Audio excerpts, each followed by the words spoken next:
सुना गीत में कि इस पाप की दुनिया से और कहीं ले चल। अभी कहाँ चले? ठिकाने का भी तो मालूम होना चाहिए ना कि और कहाँ चलने का है। ये तो हो गई पाप की दुनिया। इस दुनिया को ही कहेंगे पाप की दुनिया। पाप की दुनिया कोई और नहीं है, जिसमें अभी है इसको कहा ही जाएगा पाप की दुनिया।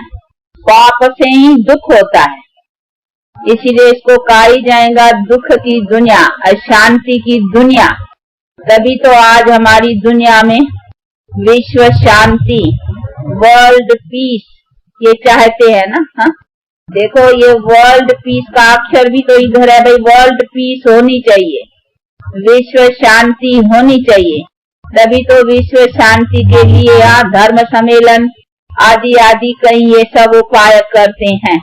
तो उसकी माना हमारी विश्व अशांत है, उसका मतलब है विश्व अशांत और दुखी है।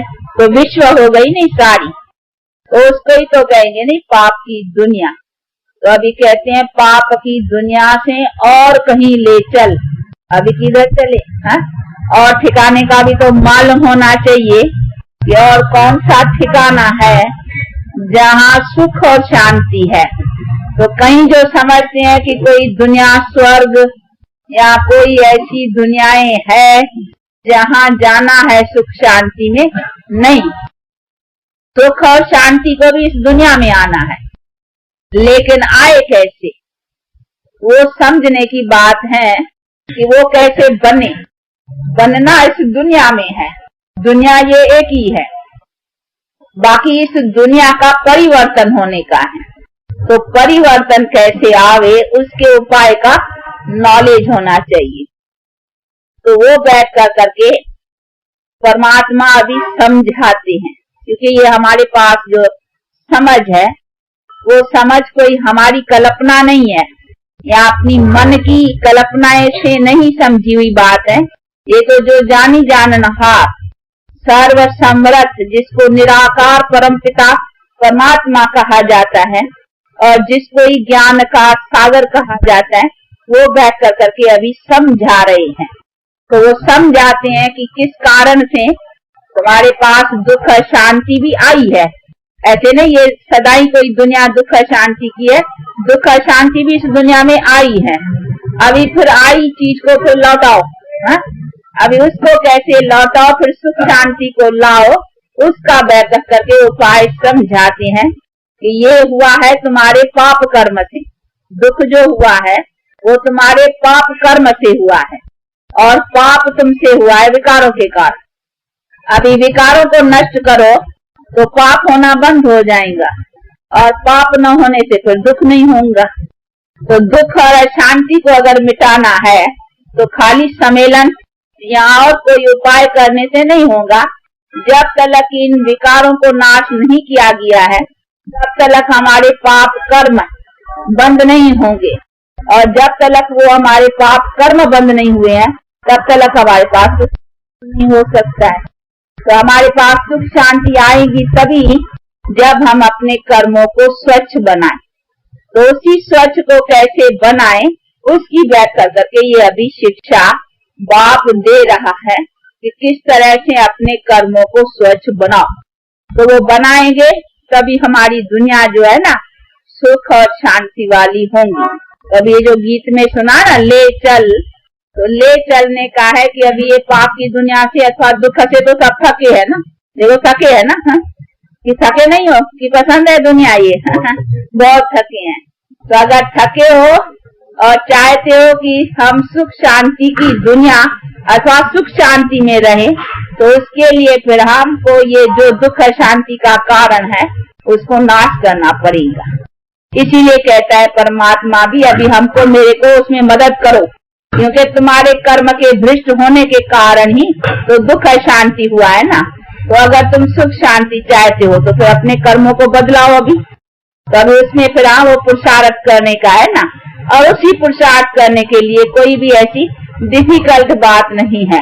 उसके लिए कोई साधन करना है, कोई क्रियाएं हैं, या कोई उसके लिए कुछ ऐसी बातें हैं जो हम कर न पा सके, ऐसी कोई भी बात नहीं है। सिर्फ थोड़ा समझना है कि हम जो भी सारा दिन अपने कर्म करते हैं, उसी कर्मों को 5 विकारों के संग से न करें, उससे अपने को बचाते रहना है। इसीलिए अपने को सच सच वैष्णु रखना है, तो विकारों से वैष्णु रखने का है। वो कई वैष्णु रहते हैं ना, वो समझते हैं हम वैष्णु कुल के हैं, वो समझते हमारा कोई को कपड़ा न छुए, हम किसी ऐसा न हो, या कोई समझते हैं कि हाँ हम खान पान के वैष्णु है, परंतु वो तो ठीक, परंतु साथ जब तक विकारों का वैष्णुपन अर्थात विकारों को आत्मा छुए नहीं, ऐसा अपना परहेज रखने की, तो वो परहेजी हमको जो है ना वो ऊंचा उठाएंगे। इसीलिए अपना अभी पुरुषार्थ है विकारों से वैष्णु अथवा विकारों का व्रत।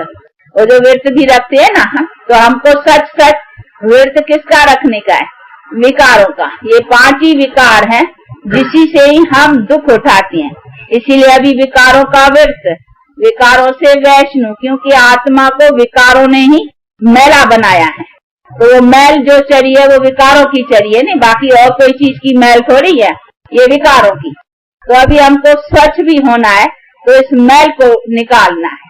अभी उसी मैल के निकालने के लिए ये ज्ञान और योग है। उसको गंगा नहाने से या पानी में नहाने से कोई मैल वो विकारों की नहीं धोई जा सकती है। उसको धोने के लिए तो फिर हमको ज्ञान और योग का बल चाहिए। इसीलिए बैठ कर करके अभी ये ज्ञान और योग, योग का मतलब ही है उस परम पिता परमात्मा को याद करना। योग का मतलब ये नहीं है कि आसन लगाना या कोई किसी मूर्ति का बैठ कर करके ध्यान करने का है, नहीं।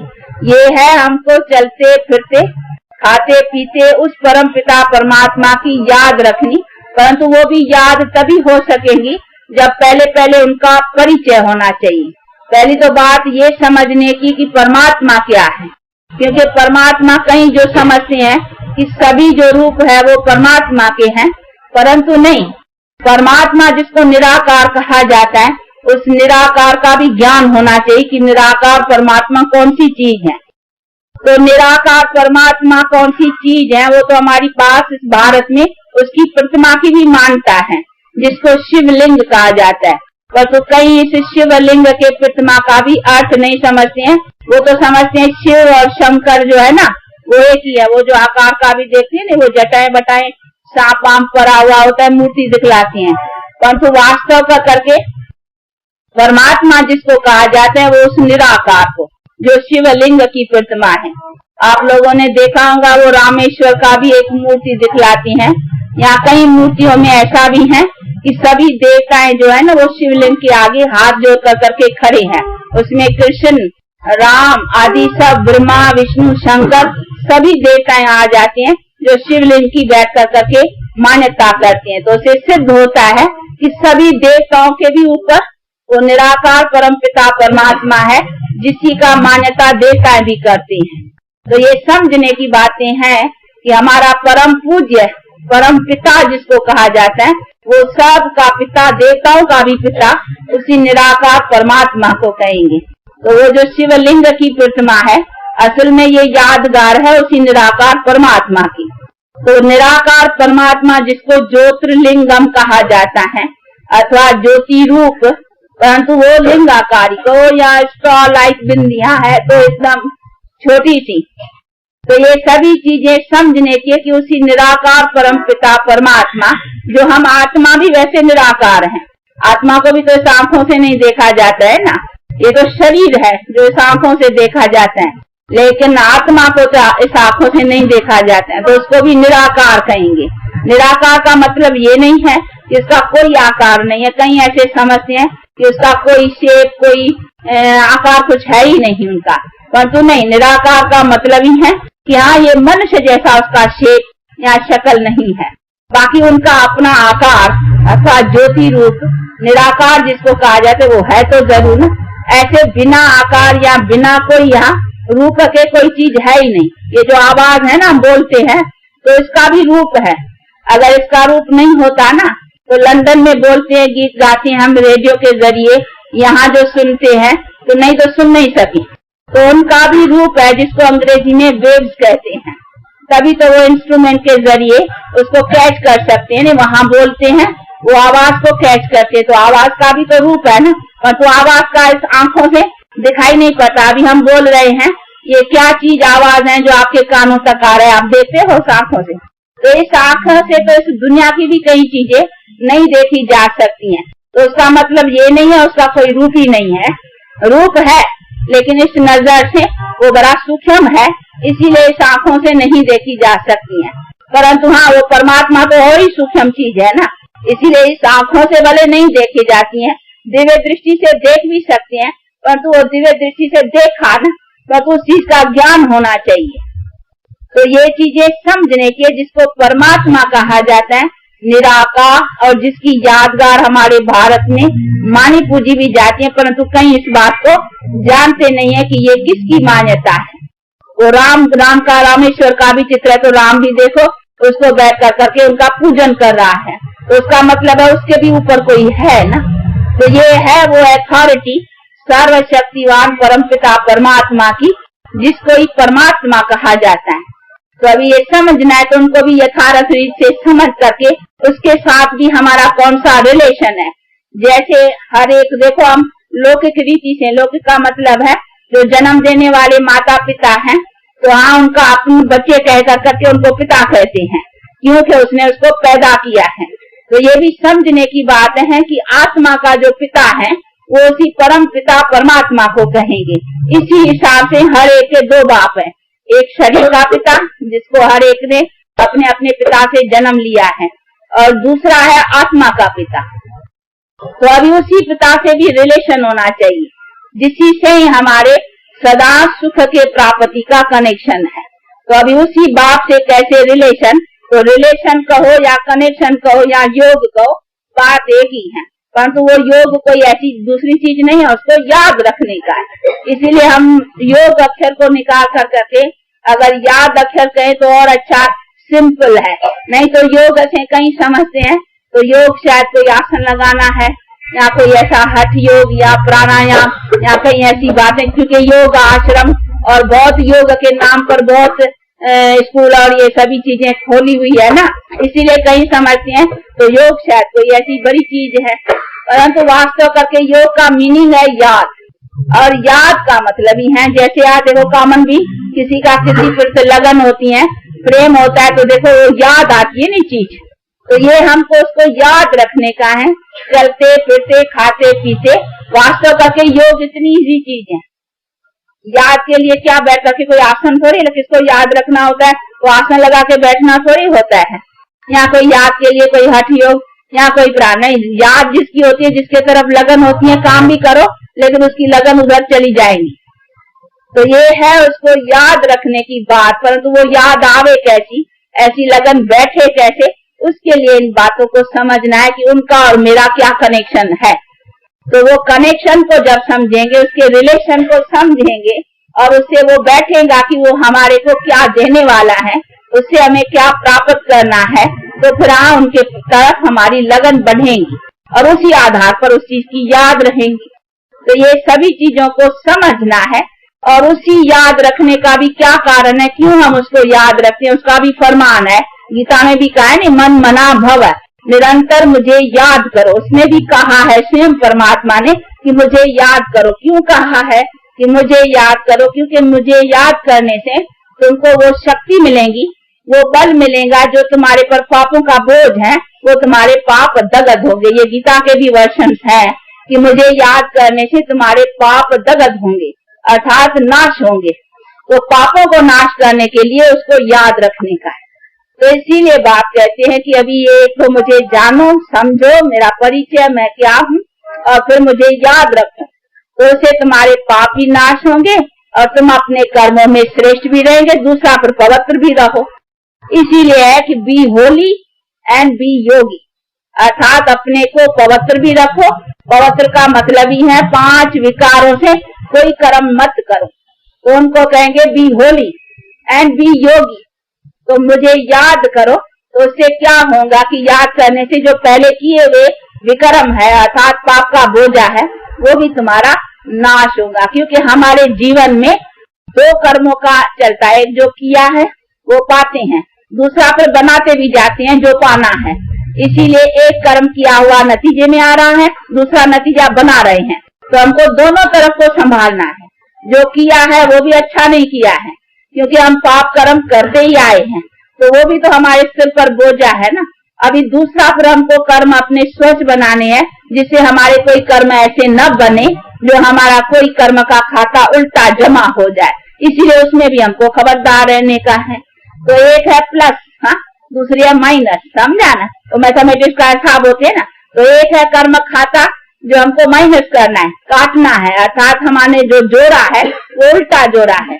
अभी दूसरा जो जोड़ते जा रहे हैं उसमें संभालना है कि हमारा कोई बुरा खाता न जुटे। तो एक प्लस को संभालना है और एक माइनस करना है। तो अभी माइनस वो कैसे होगे, वो होगा भी योगी। याद करने से वो हमारा पिछला जो पापों का खाता है वो माइनस होगा, और बी होली यानी पवित्र रहने से फिर हमारा खाता जो है वो बुरा न बनेगा, क्योंकि विकारों के संग से हम कोई बुरा काम नहीं करेंगे। इसी से हमारा नतीजा ये होगा कि हमारे कर्म श्रेष्ठ रहेंगे। तो इसीलिए परमात्मा का फरमान है कि अपने को, अपने कर्मों को अच्छी तरह से समझ कर करके, ये कर्म की फिलॉसफी कहो या कर्म की थ्योरी कि तुम्हारे कर्म का खाता कैसा चलता है, उसको कैसे बनाओ, उसको ठीक रीति से बनाने के ज्ञान को समझो। तो अभी ये बैठ करके शिक्षा देते हैं कि तुम्हारे बनते तो रहते ही हैं, एक भोगते रहते हो, दूसरा बनाते रहते हो। तो क्यों नहीं तुम अपना कर्म को स्वच्छ बनाओ, जिसके आधार से तुम सदा सुख को प्राप्त करो। तो वो कैसे करो और किस तरीके से करो, उसका बैठ करके ये डिटेल्स समझाते हैं, जिसको फिर लेकर करके अपने को स्वच्छ रखने का है। तो ये सभी है चीजें जिसको बहुत अच्छी तरह से समझने का है, क्योंकि यहाँ कोई ये कॉमन सत्संग, यहाँ कॉमन कोई चीज नहीं है, बस आया दो वचन सुना, यहाँ कोई दर्शन करना है, यहाँ कोई देखने की चीज है, यहाँ कोई दर्शन वर्शन की बात नहीं है। यहाँ तो है ये कॉलेज अथवा स्कूल, जैसे स्कूल कॉलेज में जाते हैं बच्चे तो पढ़ने जाएंगे ना, तब तो उस डिग्री को लेंगे। बाकी ऐसे नहीं है टीचर को देखने जाएंगे, यहाँ दर्शन करने जाएंगे, यहाँ देखेंगे, देखने से कोई, यहाँ डॉक्टर को देखने से कोई डॉक्टर थोड़ी हो जाएगा। हाँ, तो नहीं, पढ़ना होता है, नॉलेज को समझ कर करके उस डिग्री को तभी प्राप्त करेंगे। तो ये भी पढ़ाई है, ये भी समझने की बात है। बाकी खाली देखने से तो कुछ, हाँ, देखने के लिए तो भगवान भी सामने हो जाए ना। तो भगवान में देखो, अर्जुन के सामने भगवान था ना गीता में, हाँ, गीता का जो ये बनाया हुआ है, तो उसके देखो अर्जुन के सामने भगवान था, लेकिन सामने होते भी फिर उसको ज्ञान देना पड़ा ना, भगवान को भी डायरेक्ट ज्ञान देना पड़ा, समझाना पड़ा। तब तो देखो सर्वशास्त्र शिरोमणि गीता, वो शास्त्र गीता जो बनी है वो वर्षन्स की बनी है ना, तो भगवान को भी वर्षन्स बोलना पड़ा ना, समझाना पड़ा। बाकी ऐसे नहीं अपने दर्शन से कहा तेरा बेड़ा पार है, नहीं, वो तो सारा सामने खड़ा था, खड़ा होते भी फिर भी उसको ज्ञान देना पड़ा ना। तो ज्ञान बिना गत नहीं है, ऐसे नहीं कहा जाता है दर्शन बिना गत नहीं है, ज्ञान बिना। तो ज्ञान चाहिए, ज्ञान का मतलब ये समझ। तो ये बातें समझने की हैं और समझ कर करके अपने प्रैक्टिकल लाइफ में लाने की बात है। तो वो प्रैक्टिकल में कैसे लाएं और प्रैक्टिकल उसकी प्रैक्टिस कैसे करें, ये सभी सिखाया जाता है। यहाँ परिवार के परिवार है, ऐसे नहीं है कि बस नहीं, परिकुटुंब के कुटुंब है, फैमिलीज के फैमिलीज है, जो अपना स्त्री पति बाल बच्चे सब अपनी जीवन को घर गृहस्थ में रह कर करके, और कैसे अपने गृहस्थ को आश्रम अथवा गृहस्थ को धर्म कहा भी जाता है, नहीं, गृहस्थ धर्म, गृहस्थ आश्रम, लेकिन अभी आश्रम कहाँ है अभी धर्म कहाँ है। अभी तो अगर गृहस्थ को कहा जाए ना अधर्म तो कह सकते हैं, क्योंकि विकारों का है ना। तो ये चीजें समझने की कि हमारी जो प्राचीन गृहस्थ आश्रम की प्रवृत्ति थी वो कैसे बने, उसी चीज को बनाया जाता है। तो उसके लिए ये सभी बातें समझने की है और समझ कर करके प्रैक्टिकल उसी चीज को कैसे लाना है लाइफ में, वो लाइफ बनाने की बातें हैं। बाकी यहाँ कोई कॉमन तरह से आया, दो वचन सुना या कुछ देखा, उससे कोई लाभ की बात इसी तरीके से नहीं है। ये है स्कूल, इसको इसीलिए इसको नाम ही है ईश्वरीय विश्वविद्यालय। देखो बाहर बोर्ड पर भी है ना, तो ये विद्यालय है, परंतु किसका? ईश्वर का, क्योंकि यहाँ पढ़ाने वाला स्वयं परम पिता परमात्मा स्वयं पढ़ा रहा है। हम सब स्टूडेंट्स हैं, हमको पढ़ाने वाला वो निराकार है, जो बैठ कर करके पढ़ाता है और नॉलेज देता है कि कैसे हम अपने कर्म को, क्योंकि कर्म के गति को सवाल परमात्मा के और कोई समझा नहीं सकता है। मनुष्य तो सभी कर्म के चक्कर में है ना, वो तो सभी कर्म के भोग में है। इसीलिए जो कर्म अकर्म विकर्म से अलग है ना, वही तो समझा सकेगा लेकिन कर्म की गति क्या है। बाकी तो मनुष्य सभी कर्म के गति के चक्कर में है, इसीलिए जो चक्कर में है वो नहीं समझा सकेंगे, जो चक्कर से बाहर है वही तो समझा सकेगा ना। तो इसीलिए वो बाप जो कर्म के गति से बाहर है वो कभी न दुर्गति में आता है न उनको सदगति चाहिए, वो तो सदगति और दुर्गति से अलग है। बाकी हम मनुष्य दुर्गति में भी आए हैं, देखो पाप की दुनिया, तो देखो हम पाप में आ गए हैं ना। अभी हमको फिर पुण्य आत्मा बन कर करके और सदगति को प्राप्त करना है, तो सदगति क्या है वो भी तो समझना है ना। तो ये सभी चीजें को समझना है कि सदगति भी जीवन में है, ऐसे नहीं जीवन से बाहर है। जैसे कहीं समझते हैं ज्योति ज्योत समाना है, यहाँ कहाँ हमको जाकर करके बैठ जाना है, नहीं, दुनिया यही है, इधर ही आना है। परंतु वो दुनिया सदगति की थी, अभी ये दुनिया है दुर्गति की। इसीलिए गीतों में भी देखो आते ना, अभी ले चल, अर्थात हमको अभी उसी दुनिया में अथवा उस दुनिया को अभी ले आ जिस दुनिया में हम सदा सुखी थे। तो दुनिया थी, सुख की भी दुनिया है, ऐसे नहीं है कि सुख कोई ज्योति ज्योत समाने में है, नहीं, सुख की भी दुनिया थी जैसे दुख की दुनिया है। तो हमारे जीवन में हमको सुख था, और सुख ऐसा था जिसमें कभी कोई दुख नहीं था, जिसको ये कहते हैं कि एवर हेल्दी, एवर वेल्दी और एवर हैप्पी। क्योंकि कई बेचारे ये भी नहीं समझते हैं कि सुख हमको हो भी कैसे सकता है। सुख और दुख का भी अर्थ समझना चाहिए, हमको दुख क्यों है जीवन में। आज हमारे जीवन में अगर रोग नहीं होता, हमारे संसार में अकाले मृत्यु नहीं होता, निर्धनता नहीं होती, ये लड़ाई झगड़े नहीं होते, फिर तो संसार अच्छा है ना। ये लड़ाई झगड़े की बातें न होती, न सब कुछ ये सब हंगामे होते, और न हमारे पास अकाले मृत्यु आता, हम अपने टाइम पर शरीर छोड़ते और शरीर लेते, और कभी कोई रोग आदि होता ही नहीं, न ये डॉक्टर्स न हॉस्पिटल, ये सब चीजें होती ही नहीं, और ये सभी निर्धनता आदि की बातें भी नहीं होती। सब अपने खाने पीने में अच्छे सुखी होते, सबको अपने सुख के साधन कंप्लीट पूरे होते, राजा प्रजा सब सुखी होते, फिर तो संसार अच्छा है ना। फिर तो नहीं कहते ना कि संसार में दुख है, तो दुख के कारण तो यही है ना। तो मनुष्य को समझना चाहिए कि हम काले संसार में दुख का कारण कौन सा है।